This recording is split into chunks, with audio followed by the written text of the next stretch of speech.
2023년 7월 9일 주일 예배 참석하신 여러분을 축복합니다. 먼저는 트리니티 미라클 교회를 섬기는 여러 집사님들과 아울러 빛의 청년들 그리고 타국에서 교회를 위해 기도하는 많은 주의 지체들을 축복합니다.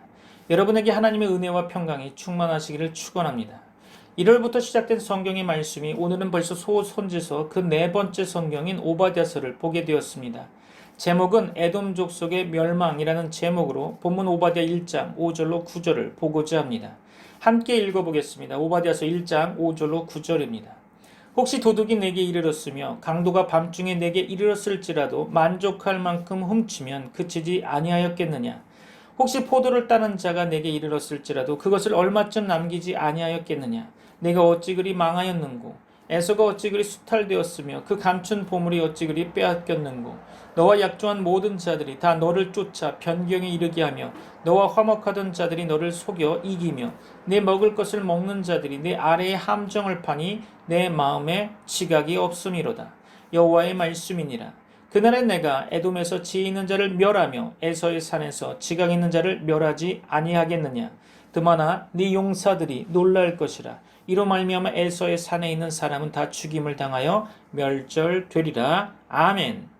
잠시 오바댜 계율을 보고 나서 이어 말씀을 선포하고자 합니다.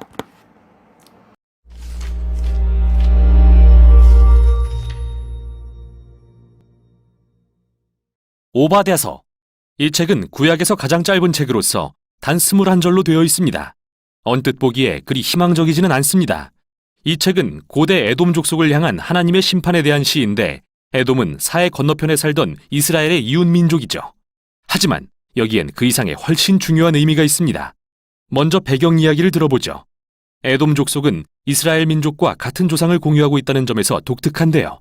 그들은 모두 아브라함과 그 아내 사라, 그의 아들인 이삭과 그 아내 리브가, 그들의 두 아들인 야곱과 에서의 후손입니다. 창세기는 우리에게 이 형제의 이야기를 들려주었는데요. 간단히 말하자면 그들은 팽팽한 긴장관계에 있었습니다. 그들은 나중에 이스라엘과 에돔이라는 이름을 받는데 이것이 결국 그들 후손 민족의 이름이 된 것이죠. 이 두 민족 간에는 그들의 조상들처럼 어려운 관계가 지속됐습니다. 이스라엘과 에돔 간에는 수세기에 걸쳐 긴장이 극심했지만 그래도 그들은 여전히 한 조상의 자손이었죠. 그러나 그 관계는 예루살렘이 바벨론에 멸망하는 비극을 통해 배신당하고 산산이 부서지고 마는데요. 바벨론이 이스라엘을 침략해 정복할 때 에돔 족속은 이 틈을 타서 이스라엘 도시들을 약탈하고 난민들을 사로잡아 심지어 죽이기까지 했습니다. 다른 선지서들에서 하나님은 이러한 폭력에 대해 이스라엘 이웃 족속들의 책임을 물으셨는데 여기서 오바댜서는 에돔에게 같은 책임을 묻는 것이죠. 이 짧은 책은 두 부분으로 나눠집니다. 첫 번째 부분은 에돔의 지도자들에 대한 비난으로서 특히 그들의 교만과 자만에 대한 것인데요. 문자 그대로 그들은 사막의 높은 바위 틈에 살았을 뿐 아니라 비유적으로도 자신들이 정말 이스라엘 민족보다 우월하다고 믿었죠. 이러한 교만 때문에 에돔 족속은 바벨론의 예루살렘 공격을 방관했을 뿐 아니라 실제로 이스라엘을 파멸하는 일에 참여하게 됩니다. 그래서 하나님은 오바댜를 통해 에돔을 높은 곳에서 끌어내어 멸망에 이르게 할 것이라 말씀하십니다. 그들이 이스라엘에게 행한 대로 받을 것이라고 말이죠. 이제 에돔 족속의 멸망에 대해 더 듣게 될 거라고 생각할 즈음에 갑자기 15절에서 주제가 바뀝니다. 그리고 모든 민족을 심판할 여호와의 날이 가까웠다는 말을 듣게 되죠. 대체 왜 갑자기 에돔에서 모든 민족에게로 대상이 바뀌었을까요? 이 절은 사실 이 책의 전반부와 후반부의 연결고리에 해당합니다. 후반부에서 오바댜는 여호와의 날을 선포할 때 에돔뿐만 아니라 모든 민족에 대한 심판으로 그의 시선을 넓히고 있죠. 그는 말하길 모든 교만한 민족들, 즉 에돔처럼 행동하는 족속들은 에돔과 같은 방법으로 하나님의 심판에 직면할 것인데 그들은 교만하여 높아진 곳에서 떨어져 멸망에 이를 것이라고요. 이제 에돔에 대한 전반부와 모든 민족에 대한 후반부를 연결해보면 왜 오바댜가 그렇게 이스라엘 남쪽의 작은 이웃나라에 관심을 가졌는지 알 수 있게 됩니다. 오바댜는 에돔의 교만과 멸망은 하나의 예시로서 하나님께서 언젠가 모든 민족의 교만을 대적하사 멸망시키실 것에 대한 상징으로 보았습니다. 우연이라고 보기 어려운 사실은 히브리어로 에돔이라는 단어가 인류를 뜻하는 단어인 아담과 동일한 철자를 가진다는 건데요. 오바댜서에서 에돔의 흥망은 여호와의 날에 하나님의 공의가 모든 민족의 교만과 폭력을 심판하실 것을 보여주는 일종의 비유인 것이죠. 그러나 모든 선지서들처럼 이 책도 하나님의 심판이 최후의 내용은 아닙니다. 특히 오바댜 바로 앞에 나오는 두 선지서 요엘과 아모스의 결론을 떠올려 봅시다. 요엘은 모든 민족에게 여호와의 날이 임한 후 일어날 일에 대해 그림을 그리면서 하나님이 예루살렘의 새로운 구원의 역사를 행하실 것이며 자기를 낮추어 하나님을 부르는 자는 구원을 받을 것이라 말했습니다. 그리고 아모스는 결론에서 여호와의 날이 임하면 하나님이 이스라엘의 악을 심판하시지만 다윗의 가문을 일으켜 에돔과 하나님의 이름으로 불리는 모든 민족을 포함한 새 나라를 건설하실 것이라 말했습니다. 이렇듯 오바댜서가 요엘서와 아모스서 바로 뒤에 놓인 이유는 모든 민족을 향한 하나님 나라에 대한 소망의 약속들을 확장시키기 위한 것입니다. 그래서 이 책은 매우 희망적인 미래로 끝을 맺습니다. 하나님은 새 예루살렘에 그의 나라를 회복시키고 그곳을 충성된 남은 자들로 다시 채울 것이라고 말씀하십니다. 그리고 거기로부터 하나님의 나라는 이스라엘 주변 민족과 영토를 포함해 확장될 거라고 말이죠. 이렇듯 이 짧은 책은 우리가 선지서들에서 발견하는 하나님의 공의와 성실하심에 대한 더 큰 그림을 그리는데 일조하는데요. 고대 에돔 족속의 교만과 배반은 하나님의 선한 세상에서 서로 배신하고 상처 주는 인류가 처한 상황의 전형이라 할 수 있습니다. 그러나 오바댜는 희망이 있다고 말합니다. 에돔의 몰락은 하나님이 세상의 악을 멸하실 뿐만 아니라 모든 민족을 치유하는 평화의 나라가 도래할 그날을 가리키는 것입니다. 이것이 바로 오바댜서였습니다. 오늘 본문의 말씀을 선포할 때 성령의 역사하심으로 말미암아 깨닫는 영이 임하길 바랍니다. 여러분을 축복합니다. 오늘 본문의 말씀 가운데 에돔 족속은 에서의 후손들로서 선택받지 못한 백성들입니다.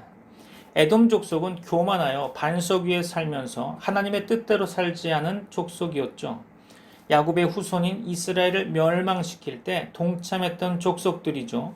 하나님은 이런 에돔 족속들을 기억하시고 멸망시켜 버립니다. 하나님으로부터 죄의 대가를 받게 됩니다. 우리도 하나님 앞에서 교만하면 안 될 것입니다. 에돔 족속은 자신의 환경과 위치 때문에 교만해졌습니다. 우리도 우리가 가진 권세와 권력을 또한 재물 때문에 교만해질 수 있습니다. 세상에서 가진 능력 때문에 교만해져서 하나님을 버리고 십자가 복음을 무시하면 안 되겠죠. 에돔 족속은 전형적인 율법주의자를 상징한다고 할 수 있습니다. 에서는 이삭의 아들로서 장자의 명분을 가지고 태어났지만 하나님께는 선택받지 못한 자가 되었습니다.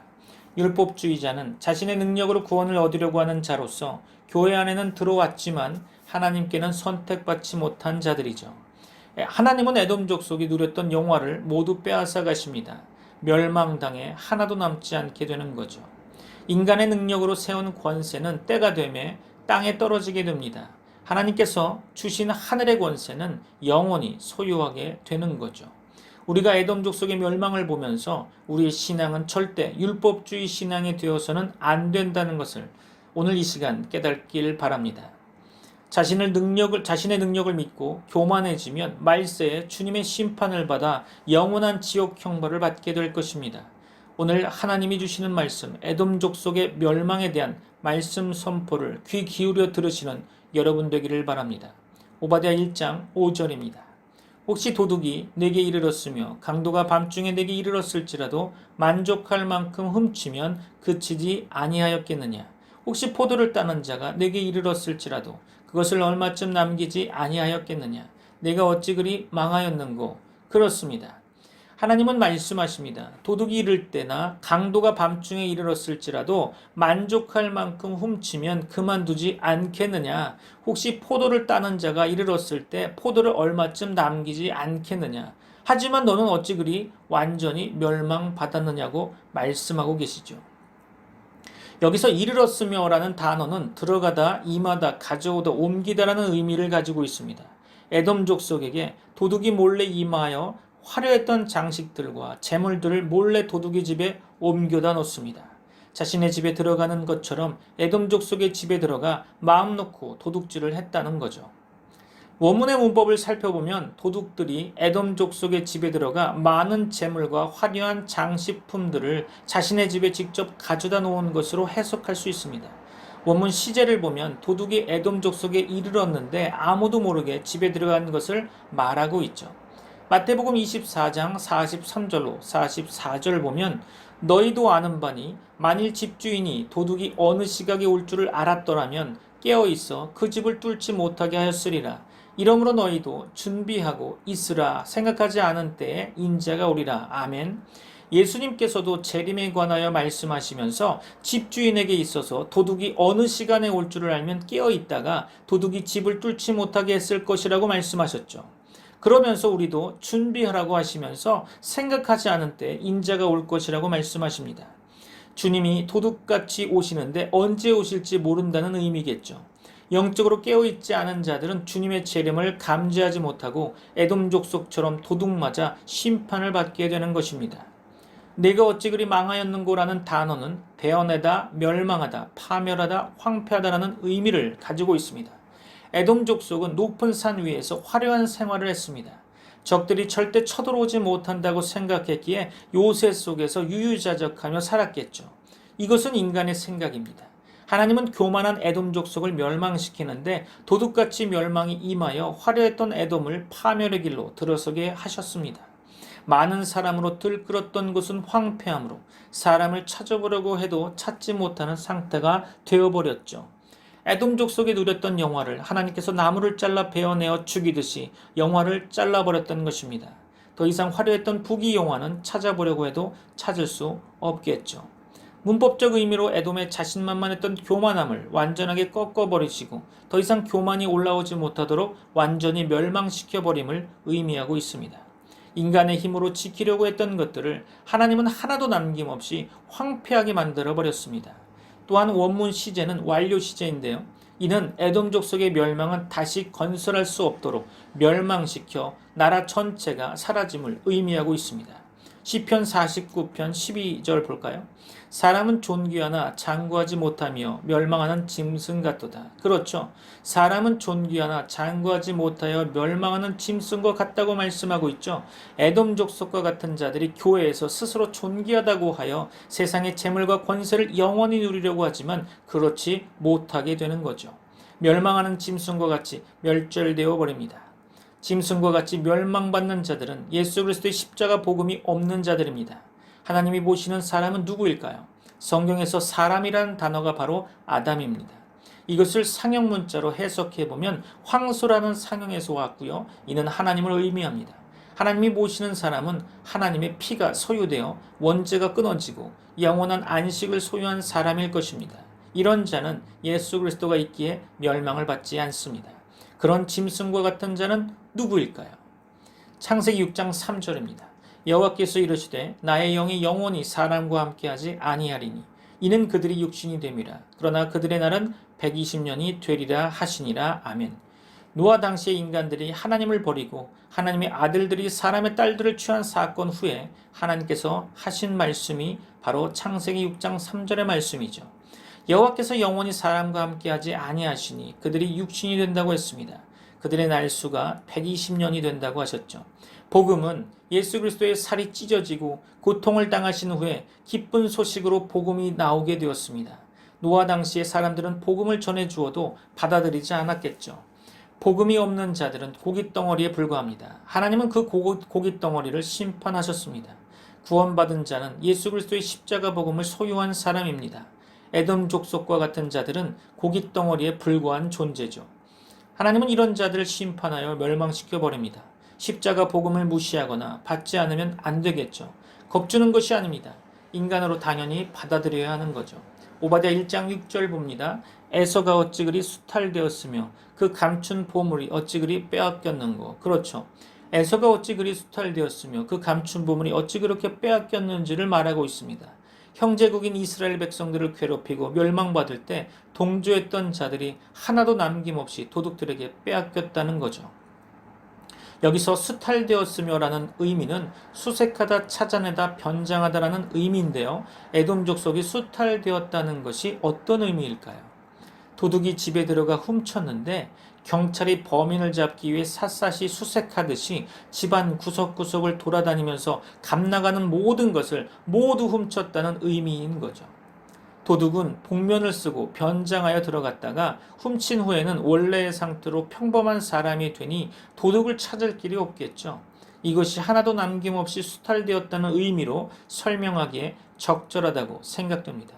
문법적 의미로 좀 더 자세히 살펴보면 열심히 도둑맞지 않으려고 밤을 지새면서 지켰지만 도둑은 교묘하게 변장하여 들어와 모든 것을 훔쳐갔다는 의미인 거죠. 하나님이 지키시지 않으시면 하나도 남지 않게 되는 것입니다.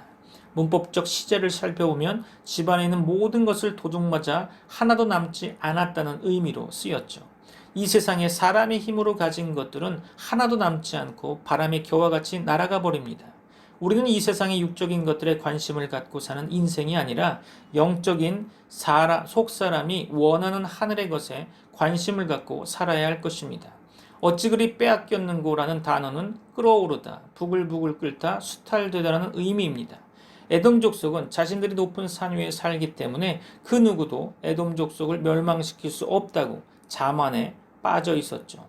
그런데 어느 날 멸망의 호련이 찾아와 자신들의 보물을 모두 훔쳐가고 망가뜨려 놓으니 마음속에서 화가 치밀어 올랐던 거죠. 물이 끓어오르듯이 분노가 부글부글 끓기 시작합니다. 하지만 훔쳐간 자들과 대항하여 싸울 힘이 없고 변장하여 들어왔기 때문에 알 수도 없습니다. 화가 치밀어 올라오지만 자신의 힘으로는 할 수 있는 것이 하나도 없다는 거죠. 이것은 모두 빼앗겼다고 말하는 것입니다. 문법적으로 좀 더 의미를 살펴보면 빼앗기지 않으려고 열심히 지켰지만 결국은 하나도 남지 않고 빼앗겨서 분노가 치밀어 올라온 것을 의미하고 있습니다. 하나님이 허락하시면 내가 지켰던 재물과 권세는 하루아침에 사라져버립니다. 문법적 시제로 보면 마음의 분노가 부글부글 끓어올라오지만 도둑이 훔쳐간 보물들을 다시 찾을 수 없다는 의미인 거죠. 우리는 에돔 족속을 보면서 하나님이 지키지 않으시면 우리의 힘으로는 절대 재물과 권세와 건강과 우리가 소유하고 있는 모든 것을 지킬 힘이 없다는 것을 인정해야 할 것입니다. 하나님이 지켜주실 때에야 우리가 가지고 있는 것들이 우리 손에 남아있는 거죠. 율법주의자들이 열심히 지키려고 했던 것들이 하나도 빠짐없이 수탈되어 버리고 마는 것입니다. 오바댜 1장 7절을 봅니다. 너와 약조한 모든 자들이 다 너를 쫓아 변경에 이르게 하며 너와 화목하던 자들이 너를 속여 이기며 내 먹을 것을 먹는 자들이 내 아래에 함정을 파니 내 마음에 지각이 없음이로다. 아멘.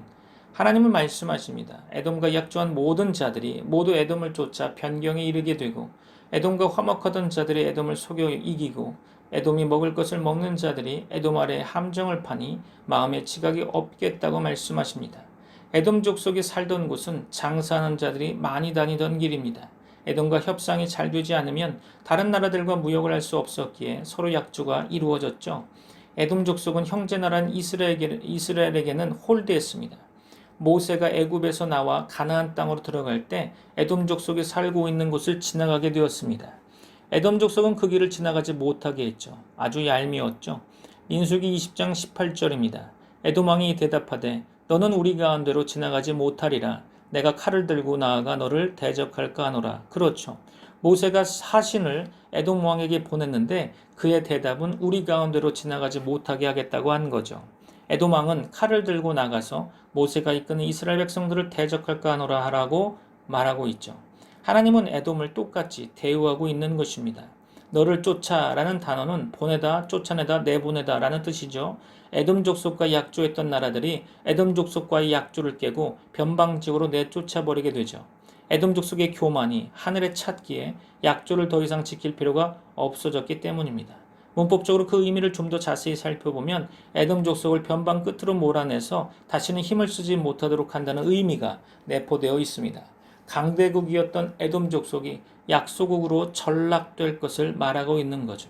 문법적 시제는 변방으로 쫓겨나가 다시는 중심지역으로 돌아오지 못하므로 힘을 쓰지 못하게 될 것을 의미하고 있습니다. 교회에서도 율법주의자들은 자신의 능력과 힘을 믿고 까불다가 하나님의 심판을 받고 재물과 건강과 권세를 빼앗겨 거짓 신세로 전락되고 말 것입니다. 우리는 항상 하나님과 사람 앞에서 겸손한 마음가짐으로 신앙생활을 해야겠죠. 에돔 족속을 향하여 네 마음에 지각이 없다는 것이 어떤 의미일까요?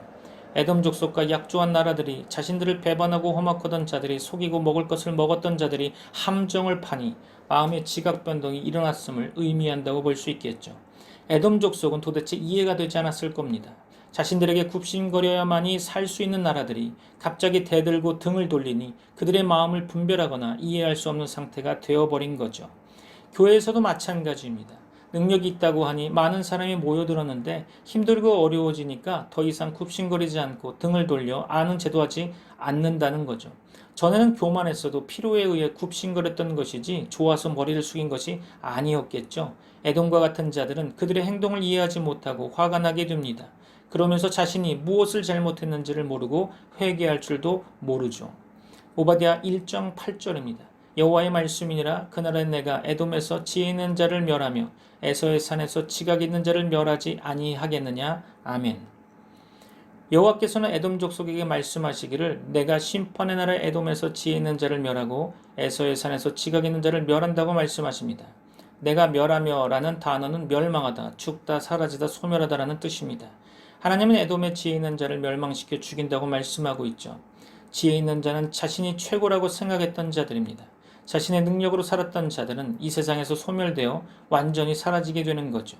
본문 원어에서 접속사를 쓰고 있는데요. 이는 하나님이 자신들 스스로 지혜가 있다는 사람을 즉시 소멸시켜 죽이겠다는 의미가 내포되어 있습니다. 이런 자들은 다시는 지혜 있다고 말하지 못하도록 하나님은 벌하십니다. 문법적 표현으로 세밀하게 그 의미를 살펴보면 하나님이 직접 나서서 지혜 있는 사람을 죽이겠다는 의미로 쓰이고 있죠. 교회에서 이런 자들은 자신의 행위로 구원을 얻을 수 있다고 말하는 자들입니다.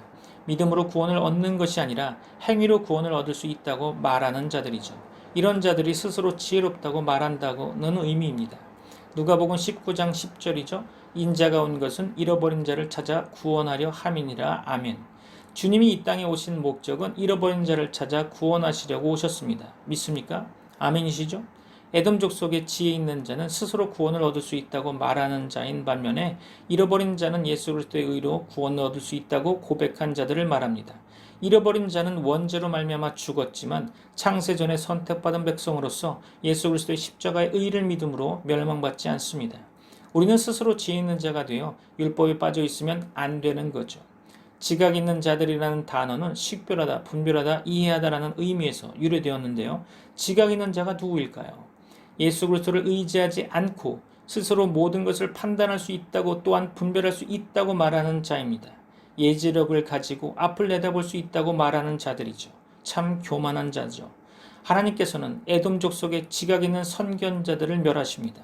교회 안에서 거짓 복음을 가지고 거짓 선견자 노릇을 하면 안 되는 거죠. 말씀을 전하는데 십자가 복음은 없고 인본주의 사상만 전파되면 지각 있는 자가 되는 것입니다. 하나님은 성경을 가감하지 말라고 했습니다. 그런데 인간의 소리만 잔뜩 집어넣은 채 자신이 성경을 해석한 것이 최고라고 말하면서 복음을 분별하지 못하는 자들은 반드시 멸망을 받게 됩니다. 우리는 예수 그리스도의 십자가 복음에 눈이 떠져 있어야 합니다. 영안이 열려서 볼 것을 정확하게 보아야 하겠죠. 성령의 조명을 받아 성경을 해석하고 주님을 분별할 줄 알아야 할 것입니다. 성경을 보면서 예수 그리스도를 식별하지 못하면 그 사람은 영적 소경입니다. 속사람이 소경이 되어 주님을 보지 못하게 된 거죠. 오바댜 1장 9절입니다. 드마나 내 용사들이 놀랄 것이라 이로 말미암아 에서의 산에 있는 사람은 다 죽임을 당하여 멸절되리라. 아멘. 하나님께서는 드만의 용사들이 놀랄 것이고 이로 말미암아 에서의 산에 있는 사람은 다 죽임을 당하여 멸절될 것을 말씀하십니다. 드마나라는 단어는 남쪽을 가리키며 더하다, 전무하다, 전무후무하다라는 뜻에서 유래되었습니다. 드마는 남쪽에 있는 에돔 족속을 지칭하는 거겠죠. 에서의 후예로서 활을 잘 다루고 힘이 센 용사들이라는 것을 알 수 있습니다. 하지만 하나님은 이들에게 전무후무한 심판을 하셔서 에서의 후예들을 모두 멸망시켜 버리십니다. 하나님의 백성들에게 고통을 주었던 것에 가중하여 심판하시는 거죠. 여기서 멸절되리라 라는 단어는 잘라내다, 베어내다, 언약을 자르다, 멸망하다라는 뜻입니다. 하나님은 에서의 산에 있는 사람들을 모두 언약 백성에서 잘라내어 멸망시켜 버립니다. 에서는 이삭의 아들이지만 하나님께 선택받지 못했습니다. 언약을 받지 못했기에 멸망당하게 된 거죠. 야곱은 하나님의 약속을 받았습니다. 복음을 가지고 있었기에 멸망당하지 않게 되는 거죠. 문법적 표현으로 의미를 좀 더 자세히 살펴보면 에서의 산에 있는 모든 사람은 하나님의 언약을 받지 못했기에 언약 백성에서 떨어져 결국은 심판을 받게 된다는 것입니다. 자신들의 힘으로 열심히 노력하면서 멸망당함을 면하려고 하지만 되지 않는다는 의미가 있죠. 문법적 시제로 의미를 살펴보면 미완료 시제로서 에서의 후손들은 하나님의 언약 백성 안에 들어오지 못하고 영원히 멸망당할 것을 말하고 있습니다. 주님의 재림도 인간은 막을 수 없습니다. 주님이 재림하시면 교회의 에서와 같은 자들은 심판을 받게 됩니다. 자신의 왕국을 만들어 놓고 세상의 재력을 의지하여 살았던 자들은 멸망을 당하게 됩니다. 에돔과 같은 율법주의 신앙을 가지고 있으면 반드시 지옥의 형벌을 면할 수 없을 것입니다. 에돔 족속도 멸망을 받았다는 것을 잊으시면 안 됩니다. 나의 힘으로 구원을 받을 수 있다는 것은 스스로 에돔과 같은 족속이라는 것을 인정하는 사람입니다. 우리는 예수 그리스도의 십자가의 의로만이 구원을 받게 되는 것입니다. 더 이상 그 어떤 것도 필요치 않습니다. 오직 그리스도 한 분만으로 만족하고 믿음으로 구원을 선물로 얻어야 하는 거죠. 에돔 족속의 처절한 심판의 모습을 보면서 마지막 주님의 재림 때에도 이와 같이 율법주의자들이 심판이 처참하게 일어난다는 것을 잊지 말아야 할 것입니다. 내가 목회자라고 장로라고 권사라고 집사라고 안심하고 있다가 마지막 날에 죽게 되는 거죠. 심판당하게 되는 겁니다. 하나님 앞에서 직분은 상관없습니다. 오직 믿음으로 구원을 얻는 것이 중요한 거죠.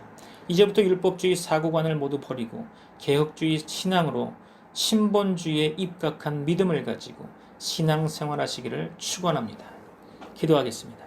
이제는 우리 주 예수 그리스도의 은혜와 하나님의 사랑과 성령님의 교통하심이 예수 그리스도의 복음을 가지고 세상을 품고 열방을 향해 나아갈 주의 백성들에게 이제부터 영원까지 함께 있을지어다. 아멘.